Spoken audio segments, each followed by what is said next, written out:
Hello, and welcome to another episode of The Distinct Leader. No music here because I just wanted to get this out. Something's been on my heart for a while, and I wanted to share it with you. And I'm entitling this episode called The Really Bad News for Your Career.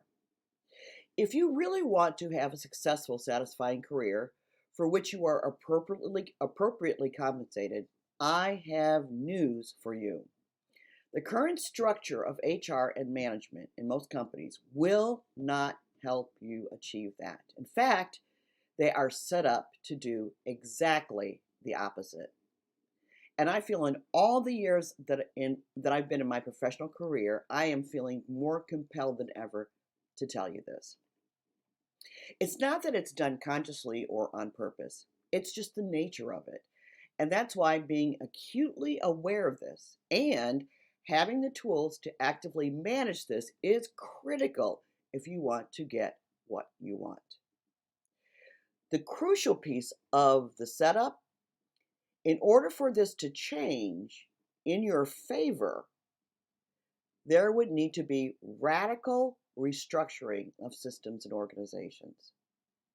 Now, the purpose of this is for me to say publicly, I have finally accepted the reality, and I'm sad to say, this is just not going to happen. There may be some slight tweaks here and there, but radically changing, nope, not going to happen. And this is really bad news for your career. Now, please know, I usually pride myself in being an optimist. However, after a 40-plus year professional life, the last 10 spent as a well-known HR leadership and management global influencer, it's time to finally accept that the perpetual practices that have shaped this current reality are not going to fundamentally change. And that is bad news for you. So instead of me trying to continually fight it, change it, I'm offering an alternative to it. Your one hope is if you find a company with a very, very forward thinking, pioneer of sorts leader willing to fling traditional practices into the past where they belong. Few are like that. And if they do, like Dan Price, the CEO of Gravity Payments, they'll get a lot of flack. If you haven't heard of him, look him up.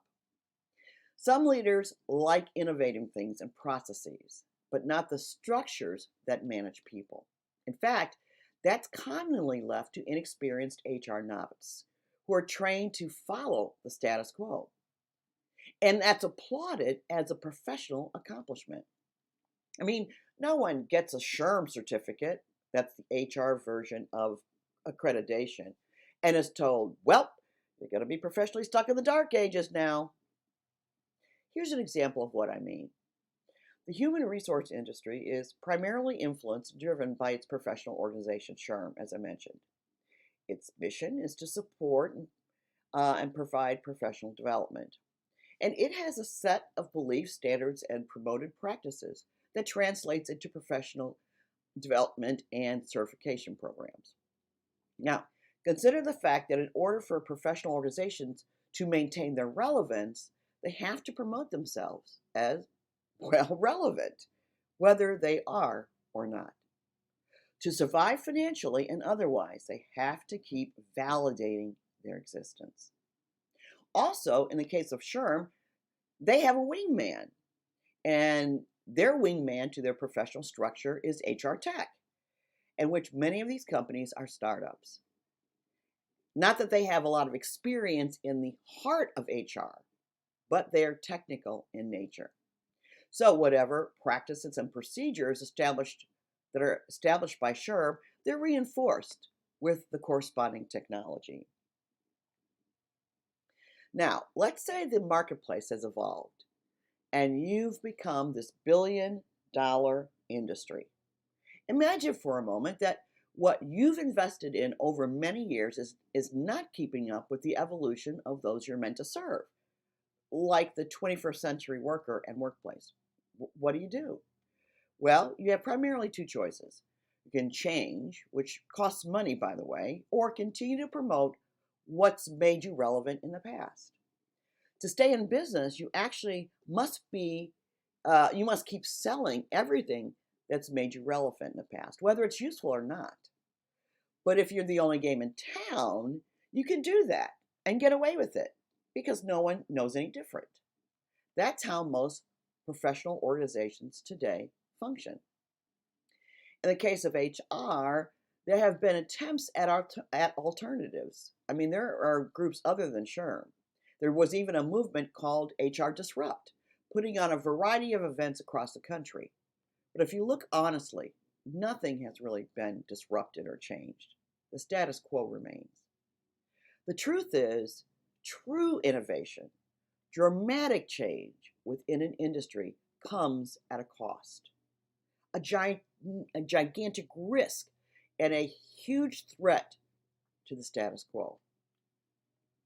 And why do so if you can maintain $1 billion business by training people to believe that what you put out is the standard that you need to be professionally credible? This is what happens in HR and management. The same scenario holds true for entities like the American Management Association, known as the premier management training resource. Now, this is not to say everything offered is not useful. It's just that critical considerations for change are unseen or ignored. I'm also not even suggesting that it's something nefarious that's going on. It could be something as simple as my plate is full and there's no more room for anything more. Or when your plate is full, you don't have the capacity to see beyond it. The important thing for you to know is what needs to change won't be changing anytime soon. And that directly impacts you maximizing your career within the current structure. Now, admittedly, I'm an OG. I've been around the block a few times, so let me save you a few trips. If you really want to experience wild success, test the limits of your professional potential and earnings while still working within the traditional system, then you'll need to step out of it for a moment. Develop a new mindset that helps you identify what I call career saboteurs and get the tools you need to overcome them. This is what I'm now committing myself to for you. I invite you to choose to have your eyes wide open, radar fully launched, tools in hand, and I'll be with you every step of the way.